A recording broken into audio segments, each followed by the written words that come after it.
Welcome to Hall Pass, the Virgin Islands Department of Education's exciting talk show highlighting all things education.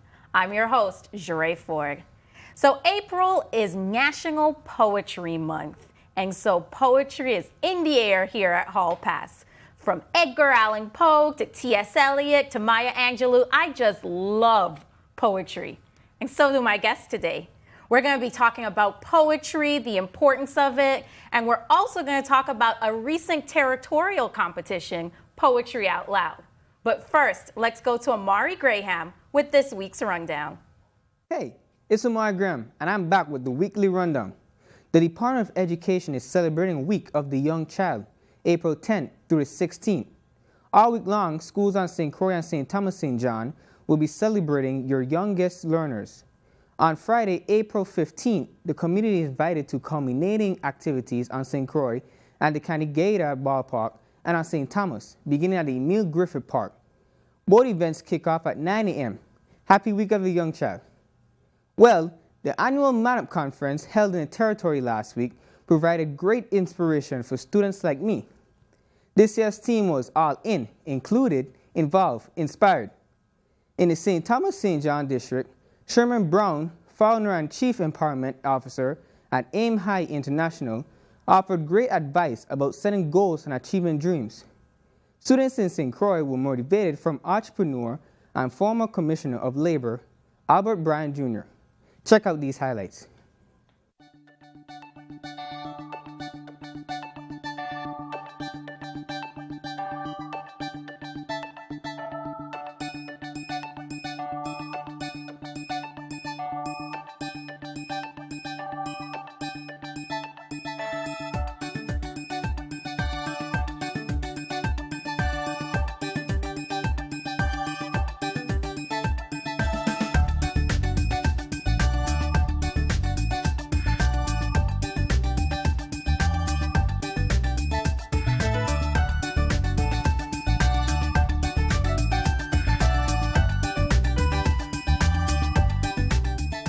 I was definitely inspired. The girls were taken care of too. Adelita Conkrine Junior High School and Ivani Dorican High School on St. Thomas hosted For Girls Only, a full day of workshops and activities geared towards young ladies, along with great small group presentators. Students enjoyed a keynote address from Virgin Islands Assistant Attorney General Sulaine Walker. Shout out to the maintenance workers over at Charlotte High School who have taken 3 students under their wing to teach them the ropes of the electrician trade. Well, that is it for me. For more information on everything happening in and around the Department of Education, log on to www.vide.vi. I'm Omar Graham, and see you here next week on The Rundown. Back to you, Jeray. Thanks, Omari. So as I said earlier, we had a recent competition here in the territory, Poetry Out Loud. And so we had kids from both districts, the St. Thomas, St. John district, and the St. Croix district, competing by reciting poetry. And so we have for us today performances. We have videos from the second winner, and that name is Jaleese Molinar. She's the Good Hope Country Day representative. And we also have the third place winner, and that's Carice Brown, and she's from Educational Complex.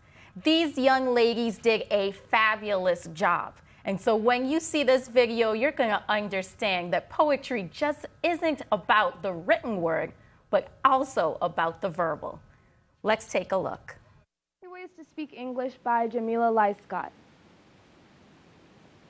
Today, a baffled lady observed the show when my soul dwells and announced that I'm articulate, which means when it comes to enunciation and diction, I don't even think of it 'cause I'm articulate. So my professor asks a question, and my answer is tainted with the connotations of urban non-suggestion. There's no misdirected intention. Pay attention 'cause I'm articulate. So my father asks, what kind of thing is this?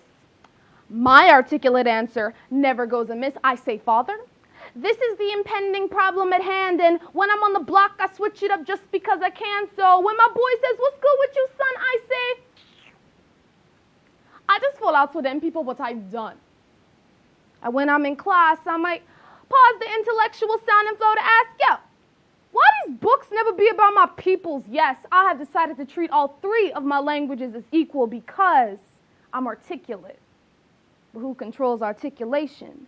Because the English language is a multifaceted oration subject to indefinite transformation. Now, you may think that it is ignorant to speak broken English, but I'm here to tell you that even articulate Americans sound foolish to the British. So when my professor comes up on the block and says hello, I stop him and say no. You're being inarticulate. The proper way is to say what's good. Now, you may think that's too hood. That's not cool. Well, I'm here to tell you that even our language has rules. So when mommy mocks me and says, y'all be mad going to the store, I say, mommy, no. Never does the word mad go before a present participle. That's simply the principle of this English. If I had the vocal capacity, I would sing this from every mountaintop, every suburbia, and every hood. Because the only God of language is the one recorded in the genesis of this world saying that it is good. So I may not always come before you with excellency of speech, but do not judge me by my language and assume that I'm too ignorant to teach because I speak 3 tongues. One for each, home, school, and friends. I'm a trilingual orator. Sometimes I'm inconsistent with my flow. I switch it up so I don't bore later. Sometimes I fight back 2 tongues while I use the other one in the classroom. And when I mistakenly mix them up, I feel crazy like I'm cooking in the bathroom. I know that I had to borrow your language because mine was stolen. But you can't expect me to speak your history wholly while mine is broken. These words are spoken by someone who is simply fed up with the Eurocentric ideas of the season. And the reason I speak a composite version of your language is because mine was taken away along with my history. I speak broken English to remind us that the profuse and gashes are not a mystery. I'm so tired of the negative images that are driving my people mad. So unless you've seen it rob a bank, stop calling my hair bad. I'm so tired of this nonsensical racial disparity, so don't call it good unless your hair is known for donating to charity as much as has been taken away from our people. How can you expect me to treat their imprint on our language as anything less than equal? Let there be no confusion. Let there be no hesitation. This is not a promotion of ignorance. This is a linguistic celebration. That's why I wrote trilingual on my last job application. I can help to diversify your consumer market is all I wanted them to know. And when they call me for the interview, I'll be more than happy to show that I can say, what's good, what's a guan, and of course, hello, because I'm articulate. The Song of the Smoke by W.E.B. Du Bois.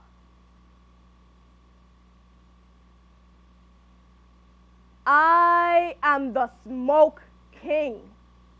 I am black. I am the thought of the throbbing mills. I am the soul of the soul toil kills. Wraith of the ripple of trading rills up, I'm curling from the sod. I am whirling home to God. I am the smoke king. I am black. I am the smoke king. I am black. I am wreathing broken hearts. I am sheathing love's light dart. Inspiration of iron times, wetting the toil of toiling climes, shedding the blood of bloodless crime. Lurid lowering mid the blue, torrid towering toward the true. I am the smoke king. I am black.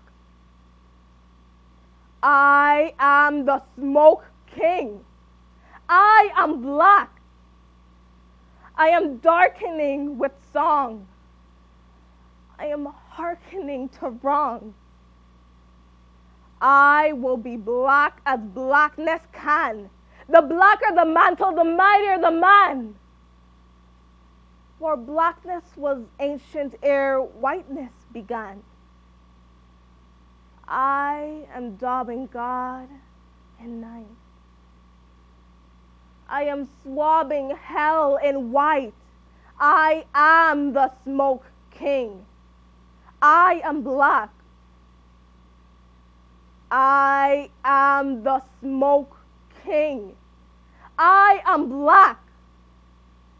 I am cursing ruddy morn. I am thirsting hearts unborn. Souls unto me are as stars in a night. I whiten my black men. I blacken my white. What's the hue of a hide to a man in his might? Hail, great, gritty, grimy hand. Sweet Christ, pity toiling land. I am the Smoke King. I am black. Well, that was absolutely amazing. But those were the second place winner and third place winner performing poetry, because that was not the poems that they recited for Poetry Out Loud. What we do have, however, is an in-studio performance that the winner, the 2016 champion, state champion for the Virgin Islands, his performance and poem for Poetry Out Loud. We have with us in the studio Irving Mason Jr., and he is a All Saints Cathedral School, is he 11th grader, 12th grader. All right. Yeah. And so he's not just a senior, he's a champion. And the reason why I think this is absolutely so amazing is because I love poetry, and I know that performing it is something very different than writing it. Let's take a look at Irving Mason Jr. The Bones of My Father by Etheridge Knight. There are no dry bones here in this valley. The skull of my father grins at the Mississippi moon. From the bottom of the Tallahatchie, the bones of my father are buried in the mud of these creeks and brooks that twist and flow their secrets to the sea. But the wind sings to me. Here the sun speaks to me of the dry bones of my father. There are no dry bones in the northern valleys. In the Harlem alleys, young black men with knees bent nod on the stoops of the tenements and dream of the dry bones of my father. And young white long hairs who flee their homes and bend their minds and sing their songs of brotherhood and no more wars are searching for my father's bones. There are no dry bones here. We hide from the sun. No more do we take the long, straight strides. Our steps have been shaped by the cages that kept us. We glide sideways like crabs across the sand. We perch on green lilies. We search beneath white rocks. There are no dry bones here.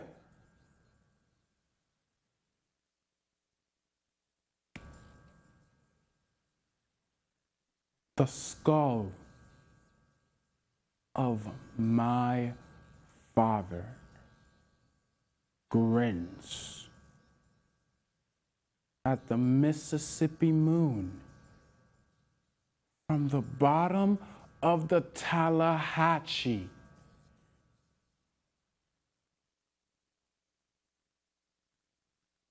And that was Mr. Irvin Mason Jr., the 2016 state champion for the Virgin Islands for Poetry Out Loud.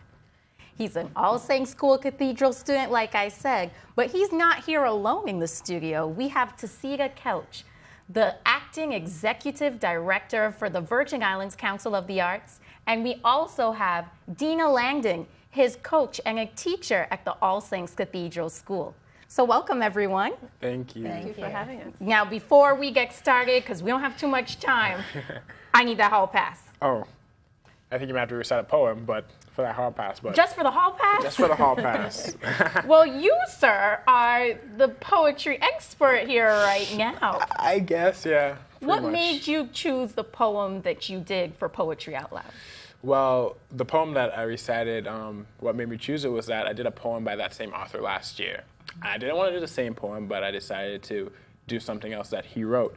So I read it, I loved the meaning behind of it, and I just decided to perform that as my first poem. And I did select two others, Flounder by Natasha Trethewey and The New Colossus by Emma Lazarus. So I had a great variety of poems. And so what was it like, the whole process? The process was interesting. First, I started in my in-class competition, so I had to compete against everyone in my AP English class. And then I was able to go to our in-school competition where I competed against everyone in our high school. And then I ended up winning the in-school competition, and I had to pick a third poem, which is always a grueling task because it had to be a pre-20th century poem. And then I practiced with my coach, practiced. And I went to the territorial competition. I was calm, and I ended up winning, and I was very excited. Okay, and so then, for those that don't know, Tasita, what is Poetry Out Loud? Is it an organization? Is it just a competition? Poetry Out Loud is a national competition. It's sponsored by the National Endowment for the Arts and the Poetry Foundation, and they partner with the local state art agencies. And it was designed to not only expose the nation's students to great poetry, but also to assist them with building public speaking skills, self-confidence through recitation, and exposing them to these great literary works. And how was it like coaching this young man over here? It was a pleasure to coach Irvin. I'm his AP English teacher, so we've done a lot of intensive study of poetry in that class.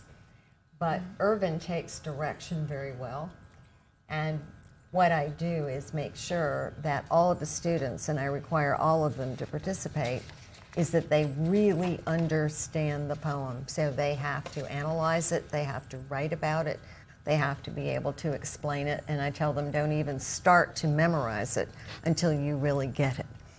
And so Irvin and I spent a great deal of time initially with that, and then before the territorial final, we spent some more time going over them. And I love this process because the poems reveal themselves even more to me when I'm discussing them with the students. And so then after all of that studying, all of the practicing, what was the winning moment like? It was, I can't even describe it. This year, it was different because last year it was the top 5 went to the final round, but this year it was the top 3. So as they announced the third place winner, it was just me and Jalissa sitting backstage, and we're just waiting and waiting and waiting. And they announced the second place winner, and I literally jumped up and down, but I had to get my composure, come back on stage, and it was an amazing feeling. That's wonderful. And then I'm going to head back over to Tasita now. What about the Virgin Islands Council of the Arts? What's the role? What does it play, especially in terms of poetry? Well, the Virgin Islands Council on the Arts is a state art agency. It's a government agency within the Department of Planning and Natural Resources. And we're a granting agency, and we basically give money to anything in the arts, basically, musicians, students, teachers. So Poetry Out Loud, like I said, is a national program, and the NEA, we get our grant funds from the NEA. And when they started Poetry Out Loud, all the state art agencies received a grant to coordinate it in the Virgin Islands. And it has been an awesome 9 years, definitely. And so how was it like then being a coaching for the competition? How many years have you been a coach? I've been doing the coaching for 3 years. Okay. And I love doing that. I've done a lot of drama and television and radio and acting and whatnot, so it's really fun to work with the students on a lot of these activities. I thoroughly enjoy it. And so, Irvin, why do you go into these competitions? What is it about poetry? Well, actually, my first year in the competition, I hated poetry. I really didn't like it at all. But after participating in it the first year and seeing everyone else do their recitations, I loved it. I was like, oh, this is really cool. And plus you win a cash prize. So it was like, why not? So the last 3 years, I just really got into it. And I just loved to see what the poets were thinking when they were writing their poems, what led them to write their poems, and try to express what they were expressing while they were writing it. So that's why I love Poetry Out Loud. And I actually wasn't going to compete this year, but the love I had for it, I was like, why not? And why do you think poetry is so important to study, to recite, to learn? I think it's an amazing art form. It's a way that we can express ourselves, because not everyone likes to express themselves verbally. They're able to write and express themselves through their thoughts. And when we have that art form that we can study as students, we are able to better understand the world. Like my last poem, The New Colossus, it's very relatable to what's going on now. And it's great how something that was written so long ago can relate to what's going on now. It's like a reoccurring cycle. So I think poetry is a very important part of our education and just the arts. That was so deep. That was really profound. Tafita, what's the difference between slam poetry and the poetry that like Irving and Jaleesa and Carice did? Well, it's a big difference, because Poetry Out Loud is it's very structured, and it's designed to assist teachers. It has a curriculum that teachers can incorporate with their existing lesson. Poetry Out Loud is also non-original poetry. They're reciting other poets' work, whereas slam poetry, it's more your own work that you write and perform. And you have a little more leeway in slam poetry. You know, you can move around, you can have big motions. In Poetry Out Loud, you have to stay in front of your mic. You have to have natural gestures, because they're judging you more on conveying the message through recitation and memorization. You get judged on accuracy. And so it's very structured. Slam poetry, you know, you get to incorporate music, dance. You can be very animated with slam poetry. So Poetry Out Loud was basically designed just for memorization and recitation and conveying the message of the poet through your performance. And so then how was it sustained in our schools? Oh, I have to give many. I have some awesome Poetry Out Loud coordinators in all my schools.